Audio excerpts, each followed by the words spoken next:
Meningitis. Itis se refiere a una infección. Meninges son las membranas que cubren el sistema nervioso central. Meningitis.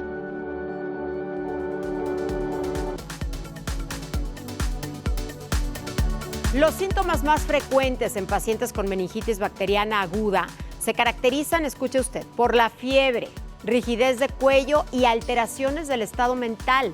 Profundicemos más al respecto con nuestro especialista, el doctor Jesser Iván Lezama Mora, quien es médico infectólogo, y bueno, pues tenemos muchas dudas acerca de la meningitis. Doctor, ¿cómo está? Muy buenas tardes. Hola, buenas tardes, un gusto saludarlos. Igualmente, y le agradecemos mucho que nos dé esta entrevista, doctor.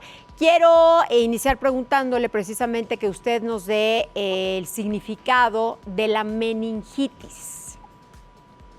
Bueno, la palabra meningitis significa inflamación por la terminación de itis, de las meninges, que son, como ya comentaron, las capas que envuelven a nuestro cerebro y muchas veces las presentaciones son muy agudas y habitualmente el primer sitio de diseminación para que lleguen a esas meninges, que son las capas que recubren a nuestro cerebro, es a través de la sangre. Bien. ¿No? Y puede haber otras infecciones que puedan predisponer a esta a este cuadro, ¿no? Pues que es de las pocas urgencias que requieren atención inmediata en infectología. ¿Cómo comienza una meningitis, doctor? ¿Cómo comienza y cómo es que se contagia?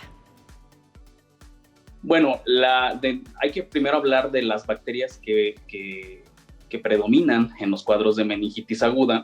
Como ya lo mencionaste, son las bacterias las más importantes. De esas, el Streptococcus pneumoniae, Haemophilus influenza y Neisseria meningitidis son de las principales agentes bacterianos más importantes al momento de analizar las causas de meningitis. Y de ahí nos vamos a ir a qué grupo de edad se presenta, ¿no? Si estamos hablando de un niño menor de 1 año, de un adulto mayor de 50 años o un adolescente. Entonces, dependiendo del grupo de edad, de la instauración del cuadro, que puede ser, como ya dijimos, de manera aguda, alrededor de 5 a 7 días después de iniciar un cuadro abrupto de tos, fiebre, malestar general, y posteriormente el paciente empieza a tener datos de dolor de cabeza, convulsiones, fotofobia y alteración del estado de alerta. Es esto lo que obliga a un paciente a ir a un servicio de urgencias. Sobre todo lo que más preocupa mucho a los padres o a los familiares del paciente que está enfermo, pues es esto, el dolor de cabeza intenso, las convulsiones, a veces no mueven la mitad del cuerpo. Son los síntomas que nos indican que hay una meningitis. ¿Hay diferentes tipos de meningitis, doctor? Sí. ¿Cuáles son? De la meningitis aguda, habitualmente la principal causa va a ser bacteriana, y de las bacterianas ya hablamos de los agentes más importantes que tenemos que pensar, pero también existen meningitis de etiología viral, ¿no?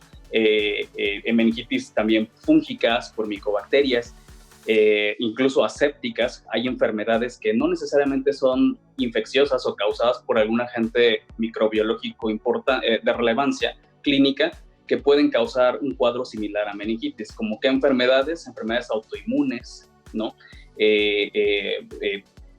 Cuadros relacionados, por ejemplo, a enfermedad de Sjögren, artritis reumatoide, lupus, pueden llegar a causar cuadros de meningitis aséptica. El VIH también es una causa de meningitis aséptica. Al final, la presentación es muy similar. Es parte de un síndrome en donde el paciente llega a un servicio de urgencias en una situación grave. ¿Cuál sería la meningitis más peligrosa?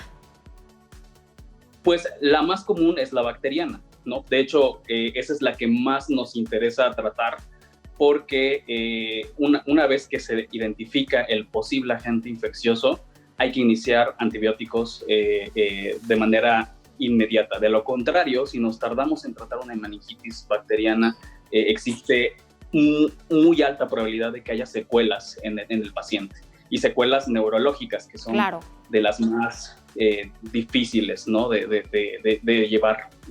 Un paciente que sale de un cuadro de meningitis queda con muchas secuelas neurológicas que pues sí, hay Doctor, que lidiar con eso. Dígame algo, ¿una persona se puede contagiar de meningitis en más de una ocasión?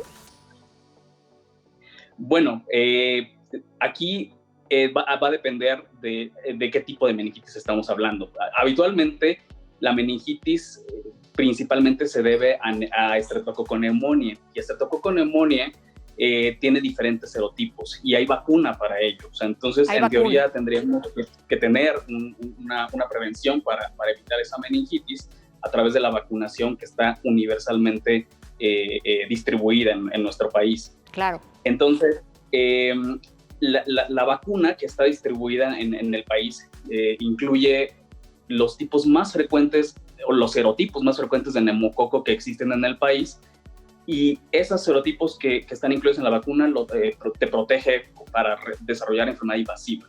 Pero también existen serotipos de neumococo que no están incluidos en la vacuna, y esos son los que cuando tenemos enfermedad por neumococo invasiva, pues son los que más prevalecen en la actualidad. Aquí lo más importante es ver los grupos en riesgo. Los niños menores a 5 años, los adultos mayores de 75, son los que tienen mayor riesgo de desarrollar enfermedad invasiva por neumococo y necesitan la vacuna para evitar este tipo de enfermedad. Y dígame algo, doctor, ¿la meningitis puede ser mortal? Sí puede ser mortal. De hecho, una vez establecido el cuadro de meningitis, cada hora de retraso en el diagnóstico, en la instauración del tratamiento adecuado, impacta en la sobrevida del paciente. Ahora, de las bacterias que más frecuentes en meningitis, la más seria es Neisseria meningitidis, que afecta sobre todo a adolescentes y adultos jóvenes. Está muy relacionada a encuentros masivos, conciertos, concentración de personal, por ejemplo, en zonas militares. Y la realidad es que el cuadro es muy rápido en instauración y genera una alta probabilidad de muerte si no se trata adecuadamente. Bien, doctor, le agradezco mucho toda esta información que nos ha proporcionado.